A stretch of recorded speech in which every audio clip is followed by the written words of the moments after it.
some otherwise hidden stuff. In this case, with the unintended network functionality, it can take a few different forms. You've got the application possibly listening on an undocumented port. This is one of those things that's actually pretty easy to find through dynamic analysis.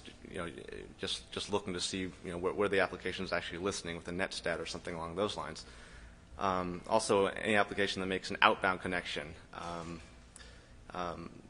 It could possibly be leaking information over the network, secret information, otherwise sensitive information, and exfiltrating that information via any number of common protocols. SM2P is something that we've seen, but you could easily create a covert channel through UDP or ICMP, and there are all sorts of talks on how to do that with the various option fields and things that are in the network inside the packet headers. Also, any sort of unintended network activity can be combined with rootkit behavior to actually hide that activity. So we're going to talk a little bit about the rootkit stuff later, but probably not go too deep on that because that's an entire research area in and of itself. So here's some examples. Back in 2002, there were actually a few programs, very popular open source programs, that were backdoored kind of in the same fashion.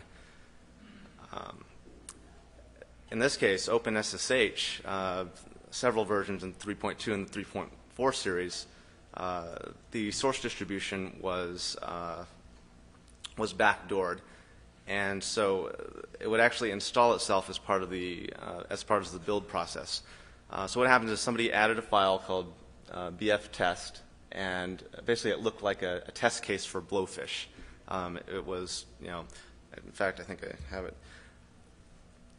So it had, this chunk of, data that they say is ECB data, and it just prints out some messages that say that it's testing. But then at the very bottom, you can see it goes through a loop over that array of data, and it XORs it with a constant 47 and writes that out to standard error. And actually, it's actually a program that then compiles and that actually runs. That becomes the backdoor. The whole file isn't shown here, but that's you can see how it was kind of masquerading as an actual test program. So when that actually happens, it would generate that shell script that creates a file called conftest.c. And when that was built and run, it would create a command and control channel and connect outbound to a remote hard-coded server on port 6667, which is normally used for IRC and which a lot of places actually allow outbound connections for, which is probably why that was chosen.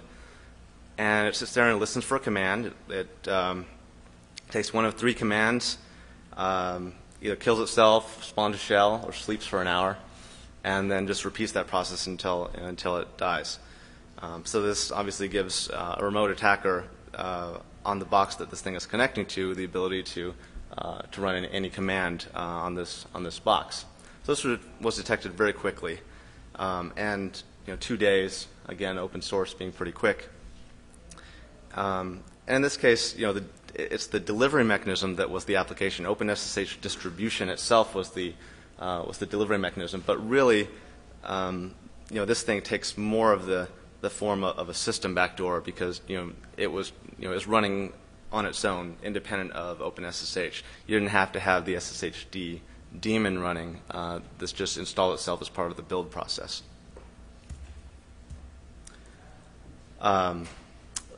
TCP dump and libpcap were also backdoored in almost exactly the same way and exactly the same time. Somebody obviously picked some very appealing targets. But basically the mechanism was the same. The configure script was modified, it downloaded this Trojan file, compiled this command and control thing, connected to a different port, but essentially the commands were the same, the behavior was exactly the same. The difference in this case was that TCP dump itself was also modified to filter out traffic on that channel. So if for some reason you were looking for any traffic on that port, it would just it wouldn't show you. I've got an example of that piece of code. This is the part of the code in TCP dump that deals with user-supplied filters. So like with most sniffers, you can provide a filter on the traffic so that your whole screen isn't scrolling with every single thing that's going on the network. So you can say, I only want to see traffic on port 80, or to a certain host. So in this case, it's parsing that user-supplied filter and saying, if the user specifies, if 1963, which is the port it used, is anywhere in that user-supplied filter, then replace it with port 1964. The user would never see this, but TCP dump would only sniff on that port instead.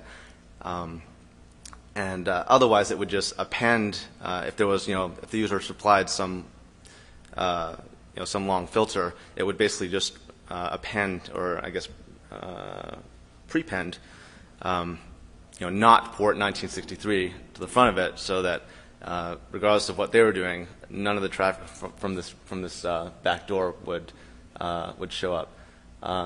So this was kind of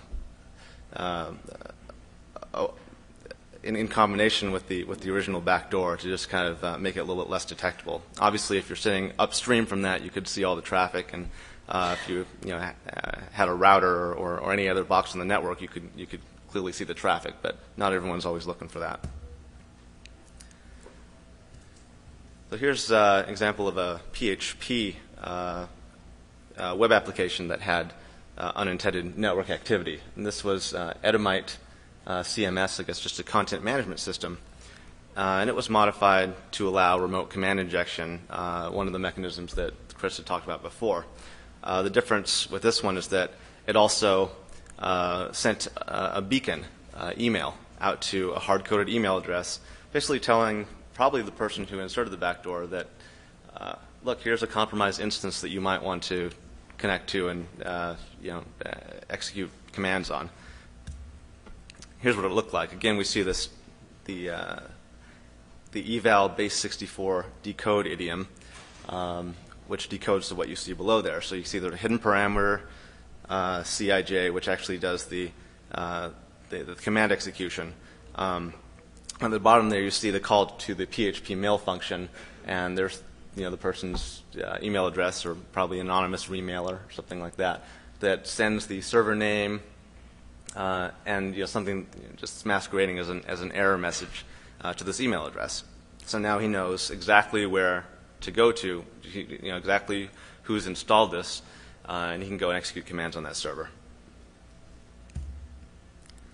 So from a detection standpoint, identifying outbound connections is a good start. You've got pretty well-known API functions, regardless of the language. You've got standard, connect, send to, things like that. They're the standard C APIs, and you've got Win32 API equivalents. And no matter what language you're programming in, you've got certain API functions that are going to be used to establish any network connectivity. You want to focus on any outbound connections to hard-coded IP addresses or ports, obviously. That's going to be kind of an indication that something is out of the ordinary.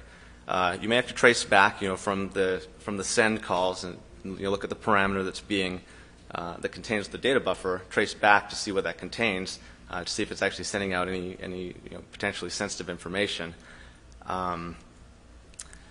Also look in scripting languages like PHP. In the previous example that we just saw, there are going to be special function calls to implement protocols like SMTP, and it's got the mail function for that. So while you could open up a raw connection to port 25 and actually speak the whole SMTP protocol, they try to abstract it one layer further and just provide all that functionality via functions like mail.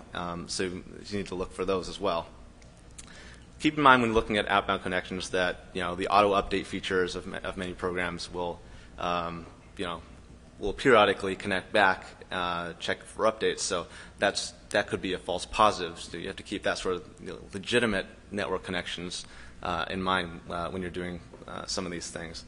Some apps also phone home for license enforcement and things of that nature. Some people would call that a backdoor, but that's up to your discretion.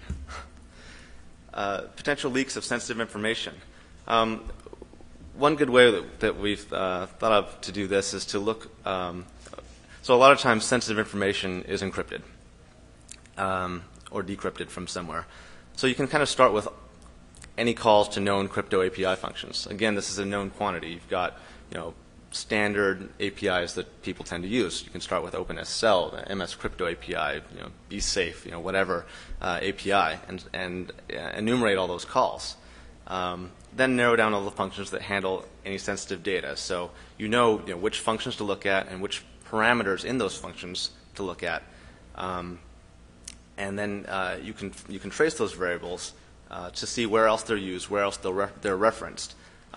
If the same variable is referenced in an encryption routine as the data buffer, and then is then referenced later, sending out over TCP to some IP address, you can make the connection and say, oh, this piece of sensitive data is being used in multiple places in something that doesn't look like an approved function.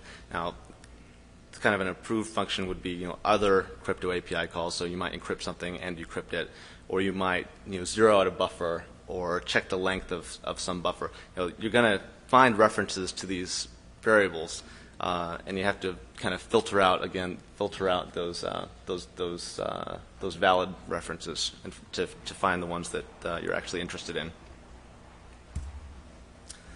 Unauthorized listeners, again, standard API calls. It's pretty straightforward. Is you know how a program is going to bind to a port and accept connections or listen for inbound traffic. And finally, you can profile binaries by looking at the import tables. Anomalies in just application behavior are a thing to look for here. Say I've got a desktop-only application. I downloaded a Paint application or something, and I look at the import table using one of these standard tools, and I see that it's using all these network APIs. Well, that might ring a bell, an alarm bell in my head, saying, why is this desktop application, this console application, making all these these outbound connections? Or why is my Paint program using encryption? So that can be one way to at a very high level pick out some unwanted activity from a binary perspective. And then you've got to dig in a little bit deeper with IDA Pro or your favorite disassembler and actually figure out how what the code paths were to actually reach those points where those calls were used. So our fourth major category is manipulation of security critical parameters. And the idea with this category is there are going to be certain variables or parameters in a program that have security implications. They're going to be more sensitive or more critical than others from a security perspective. Any unauthorized manipulation of those values could signify that there's a backdoor present. In an operating system, which like I said before, is kind of the holy grail of backdoors. Security critical parameters in kernel code might include privilege levels of the user or the process, protection bits, even scheduling priorities. And you could have a backdoor to launch a process a certain way, and then suddenly it automatically gets gets priority over the other running process.